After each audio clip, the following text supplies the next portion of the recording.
बहिणीचं लग्न झालं ना की तिचा नवराच तिचा परमेश्वर असतो आणि बांधलं गेल्या या काळ्या मनाने या कुंकवाने तिचं सर्वस्व बांधल्या गेलं असतं. तिचा नवराच तिचं सर्वस्व असतं. मरेपर्यंत तिने त्याचीच पूजा करायची असते.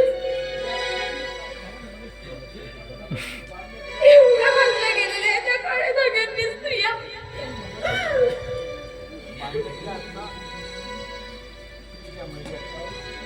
बांधल्या गेल्या असतात. तिथे स्त्रीच्या मर्यादा, तिच्या आकांक्षा, तिच्या भावभावना.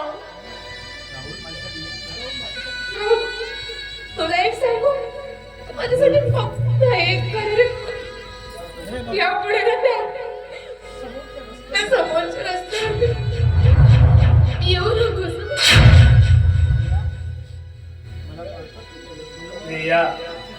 प्रिया, अगं मला कळतोच ग तुझ्या वेदना, पण माझ्या वेदना कोण समजून घ्यावा ग?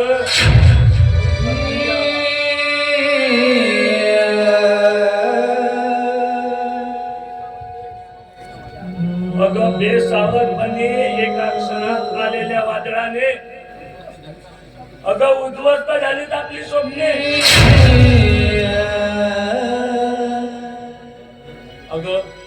अगं तो स्वप्नातली घर, आपला राजा राणीचा संसार आणि आपल्या राजा राणीच्या संसारात वेलीसारखं फुललेलं एक गोंडस बाग. प्रिया, अगं प्रिया, आज मी जाऊन त्या वडाच्या झाडाची पूजा करणार आहे.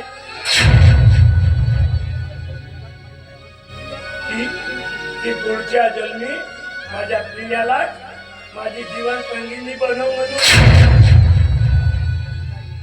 ठीक आहे प्रिया, येतोय मी.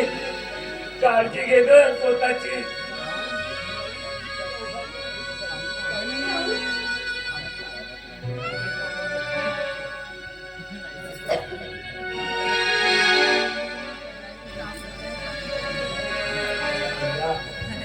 खूप लागलाय रे तू. काही नाही होत.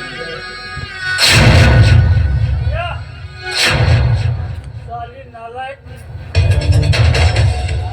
लाजण्या वाटत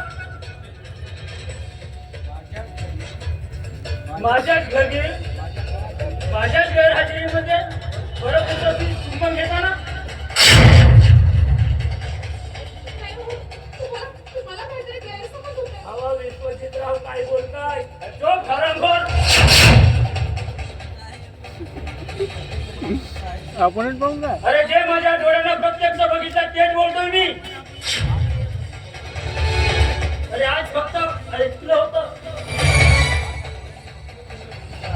अरे आता डोळ्यांनी बघतो तुझे हे बघितलं. अहो तुम्ही माझ्यावर आरोप करत आहात.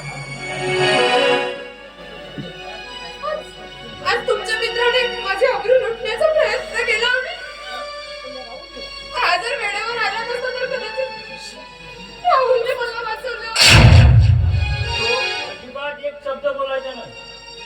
आज तुझे हे गैरविचारपणा लपवायसाठी माझ्या मित्रांना बदनाम करते. अगं माझे मित्र फार सज्जन आहेत. तुम्ही माझ्यावर विश्वास ठेवा. असं अविचाराने नका बोलू. काय अविश्वास?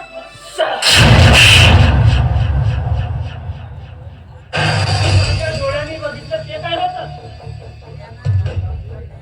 डोळ्यात डोळे घालून रात्रीला करत होता तुम्ही.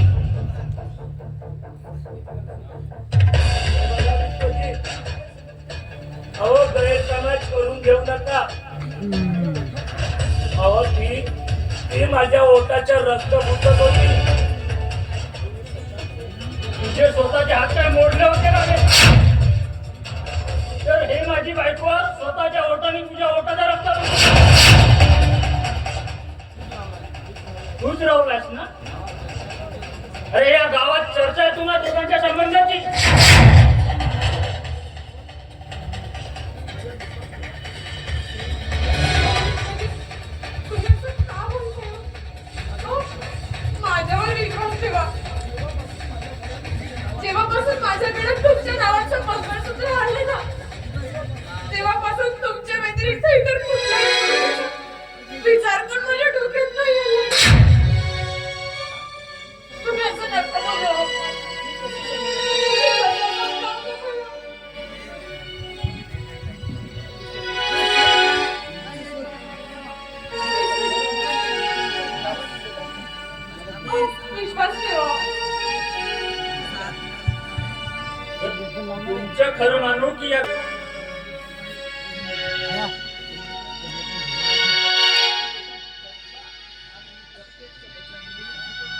अरे या गावातील लोकांची चर्चा आणि मी प्रत्यक्ष बघितलं त्याचं काय?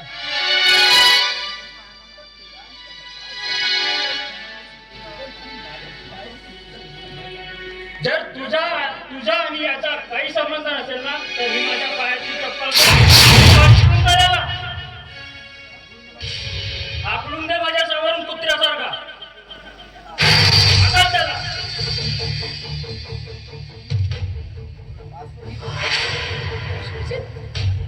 का उचलली चप्पल?